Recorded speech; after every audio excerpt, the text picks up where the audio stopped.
네, 앞서 예고해드린 대로 오늘은 좀 특별 인터뷰로 꾸며보도록 하겠습니다. 뭐 굳이 길게 설명드릴 필요가 없을 것 같은데요. 우원식 국회의장을 스튜디오로 모셨습니다. 인터뷰 좀 진행해 보도록 하겠습니다. 어서 오세요, 의장님. 네, 안녕하세요. 반갑습니다. 의장 되시고 지금 처음이시죠, 방송 네, 인터뷰는. 처음입니다. 저희 이런 기회를 주셔서 감사드리겠습니다. 네, 시청자 여러분, 국민 여러분들과 이 목소리로 만날 기회가 좀 필요하기도 하고, 예. 또 오래간만에 나오니까 반갑기도 하고 네. 그렇습니다. 지금 의장직 수행하신 지 한 석 달 정도 되셨죠? 네, 아직 석 달은 안 됐는데 거의 돼가죠. 스트레스 안 받으세요? 스트레스 많이 받습니다. 이게 국회의장 보면 본회의장 사회자 그래서 굉장히 편한 자리 같은데 네. 요즘 이제 이 여야의 갈등이 아주 구조화돼 있잖아요. 그래서 이 여야를 중재하고 또 국회 운영을 잘 끌어가려고 하다 보니까 여러 가지 네. 스트레스도 있고 또 뭐 상당히 어려운 자리구나 이런 걸 다시 느끼게 되는데 네.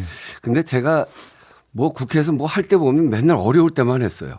그랬나요? 원내 수석 부대표는 박근혜 정권 첫 해했고 원내대표는 문재인 정부 첫 해.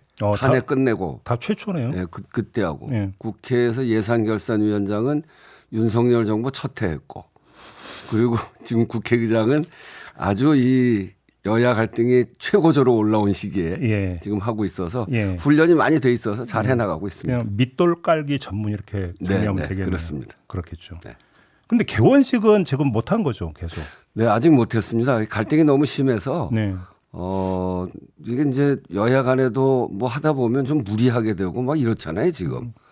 뭐 한쪽에서는 강행하고 한쪽에서는 뭐 또 세게 맞고 또 거부권도 하고 그러다 보니까 여야 관계가 좋아지질 않아서 지금까지 개원식을 못 했는데 이제 해야죠. 지금 개원식은 우리나라 국회가 생기고 한 번도 못한 적이 없어요. 그러면 끝난 얘기가 아니라 살아있는 얘기입니까, 개원식은? 원래는 여야 간에 그동안 이야기했던 거는 정기국회 할 때라도 정기국회 할 때라도 하자. 제일 중요한 거는 국회법 24조인데요. 국민과 헌법 앞에 선서하게 돼 있습니다. 새로 예, 의원 선서하게 돼 있죠. 예. 근데 선서를 아직 못했어요. 예. 그러니까 저희 같이 국회의원을 여러 차례 한 사람은 그래도 선서를 여러 번 해봐서 좀 덜 아쉬운데 초선으로 들어온 분들은 그러니까. 선서할 기회를 달라. 저한테 막 한때는 여러분이 한꺼번에 오셔가지고 기자회견하고 저를 찾아와서 선서할 기회를 달라 이런 얘기까지 하는데 그거를 국회법에도 정해져 있는 일을 제가 마음대로 안 한다 이렇게 얘기할 수가 없는 일이어서. 그럼 대놓고 여쭤볼 텐데요. 개원식이 지금 못 열리는 주된 이유는 어디에 있는 겁니까? 정치 주체 중에. 글쎄 이제 오늘 원내대표 간의 회의를 좀 해봐야 되는데요. 네. 아직은 대통령 오신다는 이야기는 못 들었고요. 오늘 원내대표하고 저하고 이야기를 하면서 이 얘기도 좀 다루어서 개원식 논의를 해야죠. 개원식에는 항상 대통령이 참석을 했었습니까? 기본적으로는 이게 대통령이 오시는 이유가 이게 민의의 전당 아닙니까? 그래서 국회를 개원하면서 국민의 뜻이 어떤지를 대통령께서도 살펴보시고 입법부와 행정부 사이가 아주 유기적으로 연결되어서 국정을 운영해 가야 되기 때문에 입법부와 그 행정부 간에 이렇게 협력의 틀 이런 것들도 만들어 간다는 취지에서 대통령께서 축하해주는 그런 자리죠. 지금까지 쭉 제가 역사를 보니까 2번 대통령이 안 오시고 국무총리가 그 대독한 적은 있더라고요. 네. 그런데 개원식을 안 한 적은 없어요. 그래요. 네. 알겠습니다. 그 현안에 대한 좀 질문을 좀 드려야 될 것 같은데 일단 포괄적으로 지금 22대 국회 들어서 나타나는 가장 큰 문제는 법안이 그 보통 여당은 퇴장을 하고 야당들이 그 법안을 표결을 해서 넘기면 거부권이 행사 다시 돌아오는 이 계속 순환이잖아요. 네, 그렇습니다. 끊어야 되지 않습니까? 어떤 식으로든지 간에. 끊어야 되는데 제가 앞에서도 그 여야 갈등이 구조화되어 있다 이런 말씀드린 게 바로 그건데 야당의 그 의석수가 여당이 협력을 안 하면 강행 처리할 수 있을 만한 충분한 의석수가 되어 있죠. 그래서 야당은 지난 총선 때 받은 민의를 그대로 대변해야 되겠다 이렇게 하다 보니까 거기에 다른 뜻을 갖고 있는 여당은 반대하게 되고 강행 처리하게 되고 그러다 보니까 그걸 또 대통령께서 거부권하시고 네. 이 입법권과 거부권은 상권 분립의 한 축들이기 때문에 네. 그거를 뭐 옳다 그러다 이야기할 수는 없습니다. 근데 이제 단지 이것이 이제 여야라고 하는 것이 혼자 존립하는 것이 아니고 네. 지금과 같은 야당이 다수인 국회에서 국가를 운영해 가려면 국회라는 데는 길을 만드는 데잖아요. 그렇죠. 사회가 변화하면 변화에 맞춰서 국회에서 길을 만들고 제도를 만들어서 행정부가 그거를 풍요롭게 잘 운영해서 국민에게 그 길이 좋은 길 또는 풍요로운 길로 잘 만들어가는 그런 책임을 입법부가 가지고 있는 거기 때문에 유기적으로 연결되어져야 되는데 이게 자꾸 이제 거부권 되고 법안이 강행 처리되고 네. 이러다 보니까 국정 전체가 파행으로 가는 거죠. 네. 그래서 입법부에서도 국민의 민심이 어디 있는지 또 국회 입법권 이런 걸 존중해 가면서 이 거부권도 행사하고 그래야 될 텐데 거부권이 많아지다 보니까 대통령의 국정 운영에도 굉장히 어려움이 많이 생기고 그래서 이게 지금 2달, 3달 가까이 굉장히 최고조까지 올라와 있어서 네. 이제는 좀 살펴보면서 이것을 조정할 필요가 있습니다. 다행히 오늘 이제 본회의가 열려서 네. 그동안 볼 수 없었던 합의 처리하는 어려운 과제들에 대한 합의 처리된 법안이 통과됩니다. 그리고 뭐 전세 사기 특별법도 예, 오늘 예, 처리되고 그렇죠. 간호법도 오늘 처리되는 거죠. 예, 간호법도 지금 준비가 되어 있죠. 그러니까요. 근데 이제 그 또 의협에서 반대하고 그래서 어떻게 오늘 최종까지 법사위 통과되는 것까지 봐야 되는데 네. 그래서 쟁점 법안들도 합의돼서 처리되는 것도 있고 그래서 국회가 그런 속에서도 합의하려고 하는 노력이 한편에 이렇게 만들어져 가고 있는 건 매우 환영할 만한 일이다 이렇게 생각합니다. 근데 조금 전에 그 악순환의 대표적인 사례 가운데 하나가 지금 방송사법 아니겠습니까? 네네네. 방송사법도 지금 거부권이 행사가 된 네. 대상 법률이고. 네네. 근데 지금 엊그제 법원에서 박문진 이사 선임의 효력을 정지를 시키는 지금 결정이 내려졌는데 일단 시간이 그러니까 지금 이제 정지 상태가 연출이 된 거잖아요. 그렇습니다. 전에 의장님이 그 제안했던 범국민 협의체 네네. 이 카드가 다시 검토될 필요가 있다고 생각하세요? 저는 뭐 당연히 해야 된다고 생각합니다. 그때 이제 제가 공영방송의 제도를 가지고 지배구조를 가지고 굉장히 크게 갈등하고 부닥쳤는데 네. 그것을 어떻게 할 것인가. 공영방송의 자유나 공익성, 공정성 매우 필요한 일 아닙니까? 국민에게 돌려드리는 건데. 사실은 지난 정권 때도 할 수 있었던 일인데 지난 정권에 못해서 그렇죠. 그건 이제 저도 여러 차례 얘기했습니다만 잘못된 일입니다. 근데 어쨌든 지금 이렇게 사회적 갈등의 중심에 서 있는 거고 그래서 중재안을 낸 거는 먼저 한 발씩 행동을 중단하자. 법안을 강행 처리하지 말고 또 정부 여당은 박문진 이사 공영방송 이사 선임을 강행하지 말고 그렇게 해서 양쪽의 행동을 하나씩 중단하고 새로운 제도에 대해서 논의하자. 예. 범국민 협의체 만들자 이런 거였거든요. 근데 이제 앞에 2가지 중단하자는 것을 정치적 결단을 하지 못했습니다. 정부 여당이 거부했죠. 그래서 법안이 강행 처리됐고 또 그거는 거부권으로 됐고 또 하나는 이 방통위를 통해서 그 박문진 이사를 비롯한 공영방송 이사를 강행 임명을 했는데 그게 하나는 거부권으로 하나는 법원의 판단으로 해서 중단이 됐어요. 그때 여당이 뭐라고 그랬냐면 공영방송 이사 선임하는 건 그냥 진행은 하겠지만 예. 이런 논의의 틀에는 들어오겠다. 그런 이야기를 했단 말이에요. 논의는 필요하다 이렇게 얘기를 했는데 그렇기 때문에 이제는 타력에 의해서 그런 행동은 중단이 됐고 그럼 이제 지금은 그때 제안했던 범국민 협의라고 하는 논의의 틀을 통해서 새로운 방송 제도를 만들어 가 보자라고 하는 건 살아있는 거죠. 그러면 범국민 협의체가 그 구성될 여지, 네. 구성이 된다면 거기서 합의가 도출될 여지가 조금이라도 있다고 보세요? 저는 우선은 이제 이런 범국민 협의체 제가 이제 다시 제안을 하는 건데 정부 여당이 참여하겠다. 네. 이걸 먼저 해야 됩니다. 예. 지난번에 야당에서는 제 제안을 수용을 했던 거니까요.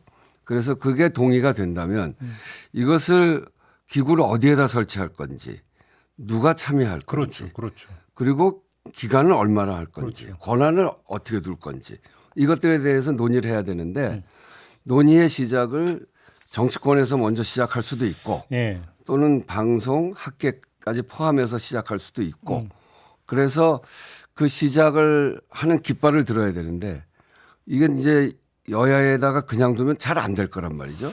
네. 그래서 그 깃발 드는 일을 네. 국회의장이 할 수 있다. 어허. 그러면 지금 그 현실적인 문제를 따져보면 이준석 방통위원장 탄핵 심판이 이제 그 결과가 남아 있잖아요. 네. 보도를 보면 연말쯤에 결과가 나올 것 같다라는 보도가 있는데 그럼 지금부터 연말까지 한 넉 달 정도를 네. 시간을 번 셈이잖아요. 그 그렇습니다. 넉 달 안에 합의가 도출이 될 수도 있다고 봐도 되는 전 겁니까? 그때 제안한 게 2달입니다. 2달. 예. 왜 2달 얘기했냐면 이미 이 논의가 여러 차례 여러 가지 안들이 나와 있습니다. 그러니까 사실 결단의 문제지. 네, 그러니까 그 중에 뭘 선택할 건지에 대해서는 모여서 논의를 하고 네. 그 관계인들이 모여서 논의를 하면 되는 일이고 네.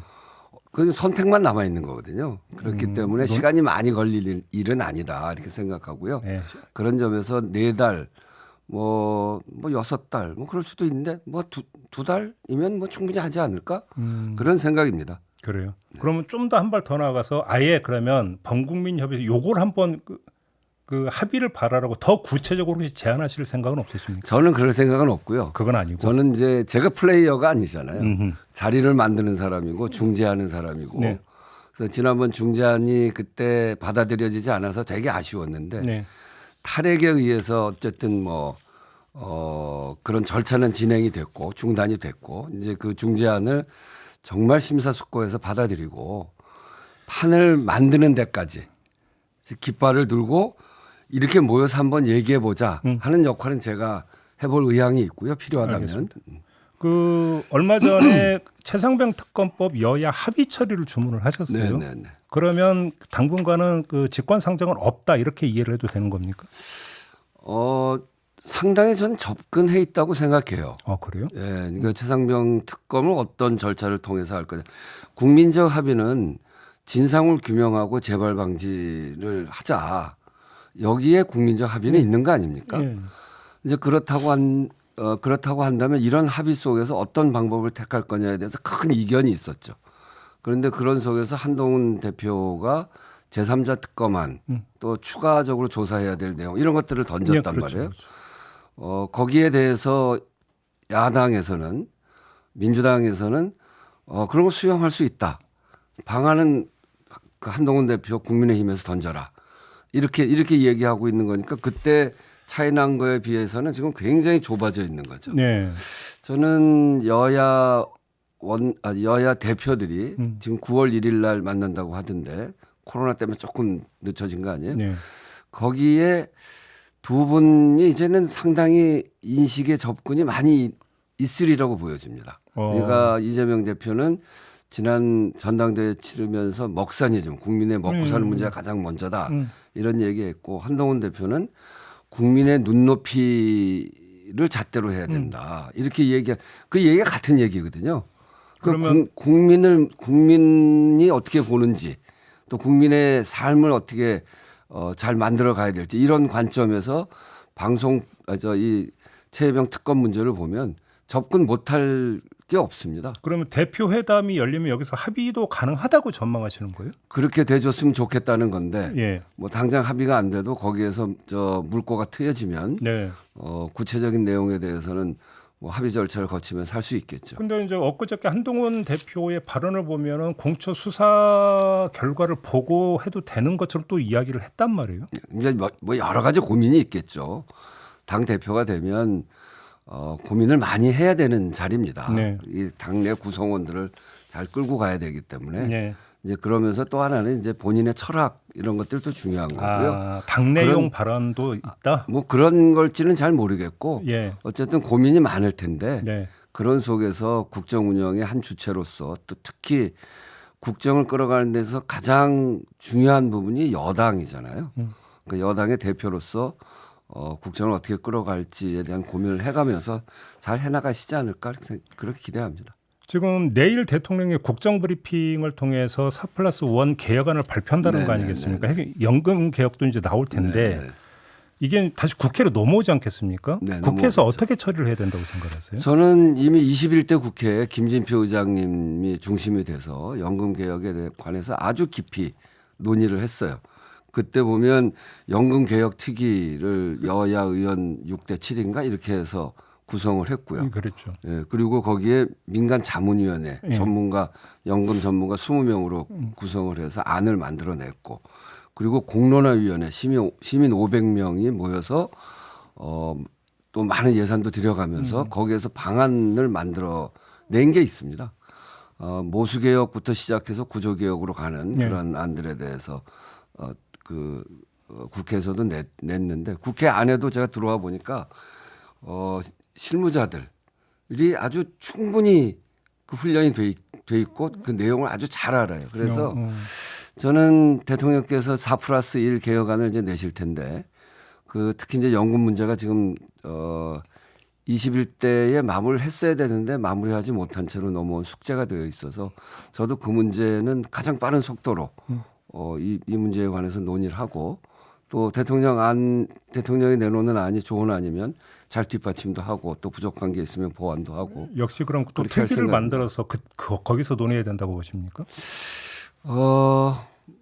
필요하면 특위도 만들 수 있고요. 그래요. 예. 근데 이제 지금 굉장히 많이 논의가 진척이 돼 있어서 네. 이것도 결단하는 수준이 남아 있을 거라고 보여집니다. 아 그래요? 네. 지금 국회는 국민의 그 대의기관이고 대표기관이지 않습니까? 네. 사실은 그 사회적 갈등이라고 하는 것들이 네. 용해돼야 되는 곳이 국회잖아요. 그렇습니다. 근데 지금 의료 공백 사태 있지 않습니까? 네, 네. 사실은 국회에서 별로 기능은 못 하고 있거든요. 역할을 네, 못 하고 있는데 못 어떻게 하고 해야 있어요. 된다고 생각하십니까? 전혀 못 하고 있는 건 아니고요. 네. 보건복지위원회 위원장을 비롯해서 저도 그동안 이제 실무적으로 네. 우리 여기 이제 입법 차장이 지난번 연금 문제에 대해서 집중적으로 같이 했던 분이거든요. 그래서 그분이 사회적 대화 이런 쪽에 관심이 많아서 그분 또 보건복지위원회 수석 전문위원 이런 분들로 하여금 의료 관계인들을 쭉 만나는 과정을 거쳤어요. 근데 이제 아직까지 해법이 없고 최근에 이 문제가 정말 참 어렵다 하는 게 한동훈 대표도 뭐 정부에다 제안했는데 네. 정부에서 이제 어렵다 이렇게 한 거 아니에요? 그럼에도 불구하고 이제 이 문제는 손 놓을 수 없는 조금도 미룰 수 없는 대란 수준까지 와 있는 거죠. 네. 코로나까지 겹쳐가지고 예. 이번 추석 전후로 해서 굉장히 어려운 문제가 생기고 가장 우리가 국가가 해야 될 가장 중요한 일 중에 하나가 국민의 생명과 안전을 지키는 일인데 그런 점에서 이 의료 갈등 문제는 해결해야 된다고 봅니다. 이제 저도 나설 생각이에요. 어떻게요? 구체적으로 이 관계인들을 만날 생각입니다. 그래서 예. 국회가 갖고 있는 국회의장은 이제 이 판을 만드는 그렇죠. 사람이니까요. 그렇죠. 그런 직위의 사람이니까 판을 만들고 대화할 수 있도록 하고 이 정부와 이 국회와 그리고 이해관계인들이 모여서 네. 사회적 대화할 수 있는 판을 만드는 거니까 예. 그런 점에서 국회가 갖고 있는 그런 기능 또 역할 이런 걸 토대로 해서 사회적 대화로 갈 수 있도록 그렇게 안내를 할 생각입니다. 근데 지금 핵심 문제는 이 문제가 풀리려면 핵심 문제는 의대 전공의 정원 문제, 네. 증원 문제를 풀어야 되는 거잖아요. 네. 근데 한동훈 대표가 2026학년도 그 증원을 좀 유예하자라고 제안했는데 딱자를 거절했다는 거잖아요. 네. 정부가. 네. 정부의 입장이 이런 거라면 국회가 나서더라도 사실상 별로 변화를 끌어내기는 쉽지 않다 이런 얘기로 연결될 수 있는데. 근데 쉽지 않으니까 지금까지 여기까지 온 거죠. 예. 국회라고 하는 게 사회적 대화 기능으로서 여러 가지 통로를 통해서 할 수 있는 건데 지금까지 역할은 전혀 안 한 건 아니고 그 보건복지위원회를 통해서 네. 해왔던 일인데 거기도 지금 막혀 있는 거기 예. 때문에 우리 사회가 갖고 있는 모든 역량이 다 나서야 된다라고 하는 측면에서 국회의장도 나서서 해야 되겠다 이런 생각을 갖고 있다는 거죠. 알겠습니다. 지금 조국 혁신당은 원내 교섭단체 구성 요건 완화를 계속 네, 주장을 네, 하고 있지 않습니까? 혹시 검토 내지 개정의 여지가 있다고 보세요? 지금 청원이 올라와 있죠. 예. 청원이 그 열석으로 낮추자 교섭단체 열석으로 낮추자라고 청원이 이제 그 국회에서 심의해야 되는 그런 절차를 맞춰서 5만 명이 넘어서 자동 부의가 됐습니다. 그래서 운영위원회에서 논의를 할 텐데 저는 그렇게 생각해요. 이게 OECD 국가가 38개 국가 중에서 룩셈부르크가 국회의원 전체 인원 대비 교섭단체 숫자 비율을 보면 룩셈부르크가 제일 높아요. 8.3%고요. 예. 우리나라가 6.7%예요. 300명 대비 우리가 20명이니까 거기는 60명 대비 5명이거든요. 근데 룩셈부르크는 문제가 없는 게 7개의 교섭단체가 이미 움직이고 있어요. 그러니까 그렇게 많아요? 그러니까 큰 다수당이 없고 예. 그러니까 이제 여러 다당제 국가여서 높아도 별 문제가 없는 거죠. 근데 제가 경험을 해보니까 제가 문재인 정부 첫 해 원내대표 할 때 제가 이제 여당 원내대표잖아요. 그때 교섭단체가 4개가 있었습니다. 예, 그렇죠. 탄핵 끝나고 갈등이 굉장히 심했는데 예. 그리고 대선까지 각자 치르고 나니까 굉장히 심했는데 결과적으로 보면 교섭단체 4개가 스펙트럼이 다 달라서 한참 다투고 싸우고 국민을 향해서 소리치고 그러다 보면 그 다른 스펙트럼 속에서 문제 해결 방법이 찾아져요. 예. 어디가 약간 이제 마음이 변한다든지 아니면 그 요구를 더해서 바뀐다. 그래서 이 여러 교섭단체를 갖는 거는 국정 운영에 굉장히 도움이 되더라고요. 근데 우리는 지금 딱 2개의 교섭단체잖아요. 그러니까요. 부닥치면 끝이 없습니다. 그렇죠. 이제 그런 점에서 교섭단체가 하나 정도 더 생기는 게 좋은데, 예. 그리고 우리는 그 비율도 가장 높고, 근데 이제 결국은 그 문제를 해결하는 거는 교섭단체들이 해결을 해야 돼요. 그러니까 바로 그건데 네. 만약에 완화해 주면은 가장 먼저 교섭단체가 될 정당이 조국혁신당이잖아요. 뭐 그렇죠. 그럼 국민의힘이 동의해 주겠습니까? 그러니까 이제 어렵죠. 참 어려운 과제예요. 그래서 네. 제가 이제 조국 대표도 이제 저한테 와서 그 얘기를 해서 네. 나는 찬성한다. 근데 이것에 대한 법안을 통과시키는 역할은 교섭단체들이 해야 되니까 다른 정당을 설득해봐라. 다른 정당을 설득해봐라. 예. 그렇게 얘기할 수밖에 없어요. 그게. 그렇죠. 예. 예. 알겠습니다. 시간이 한 1분 정도 남았는데 짧게 아까 처음으로 들어서 거부권 질문을 드려서 좀 마지막으로 일단 2부에서는 이 질문을 좀 드리고 싶은데 윤석열 대통령의 의회관은 어떻게 지금 파악하고 계십니까? 그래서 이제 제가 아직 만나질 못해서 한 번도 만나지를 못했나요? 네, 아직 못 뵀습니다. 이게 행사 때만 잠깐 뵀는데 그래서 뭐 그분의 의회관 전체를 다 파악하기는 어려울 것 같고 근데 이제 본인이 볼 때도 국회가 참 어렵겠죠. 국회 구성 자체가 야당이 다수당이고 그래서 매우 어려울 텐데 저는 이제 그럼에도 불구하고 의회와 협력하지 않으면 국정 운영이 잘 안 되기 때문에 예. 국회와의 협력 관계 이런 것들 좀 더 적극적으로 하시면 좋겠다. 그런 말씀 드립니다. 근데 좀 그 의장 생활 오래 하셨잖아요, 의장님. 네. 근데 지금처럼 그 의회와 정부가 이렇게 그 날카롭게 대립각을 세우는 경우가 전례가 좀 있었다고 보죠. 제일 심한 것 같아요. 요번이 제일 심한 것 같아요. 지금이. 그러니까 이제 대통령 임기가 2년 지난 차에 그러니까 대통령 권력이 제일 셀 때 아닙니까? 그렇죠. 그런데 그때 국회 구성이 절대 다수 야당이 되니까 아하, 예, 알겠습니다. 이게 부닥칠 수밖에 없는 조건이죠. 알겠습니다. 그런 점에서 이 국회도 노력을 해야 되겠습니다만 그래도 국정 운영에 가는 알겠습니다. 주체는 정부 여당이기 때문에 네. 여기서 잠깐 끊고요. 네. 잠시 전화로 말씀 듣고 좀 3부에 좀 이어가도록 하겠습니다. 잠시만요. 네.